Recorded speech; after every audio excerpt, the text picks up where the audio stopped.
మళ్ళీ ఒక 10 సంవత్సరాలు మేము అధికారం లేకుండా ఉండే పరిస్థితికి వచ్చాం.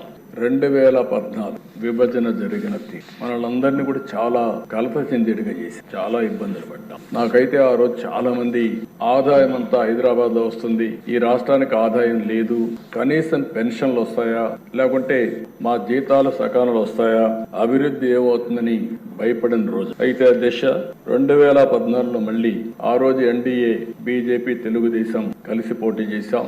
పవన్ కళ్యాణ్ గారు బయట నుంచి ఆ రోజు సపోర్ట్ చేశారు.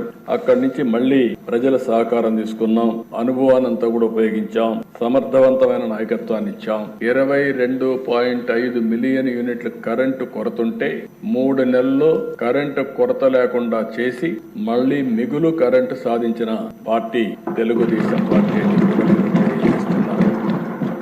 5 సంవత్సరాలు వినూత్నమైన మార్గాలతో ముందుకు పోయి కరెంటు ఛార్జీలు పెంచకుండా సోలార్ గాని, విండ్ గాని ఇలాంటి వినూత్నమైన మార్గాలతో కరెంటు ఛార్జీలు తగ్గించడానికి ప్రయత్నం చేశాం. ఆ రోజు నేను ఒక మాట చెప్పాను, భవిష్యత్తులో కరెంటు ఛార్జీలన్నీ సోలార్ వల్ల ఎంతో ప్రయోజనాలు వస్తాయి, ₹1.50 నుంచి ₹2 లోపల యూనిట్ వస్తుందని చెప్పాం. అదే చూస్తే అప్పట్లోనే కొన్ని దగ్గర ₹1.99 వచ్చే పరిస్థితికి వచ్చింది. తర్వాత ఇప్పుడు స్టెబిలైజ్ అవుతా ఉంది. అలాంటి వినూత్నమైన కార్యక్రమాలతో ముందుకు పోయాం.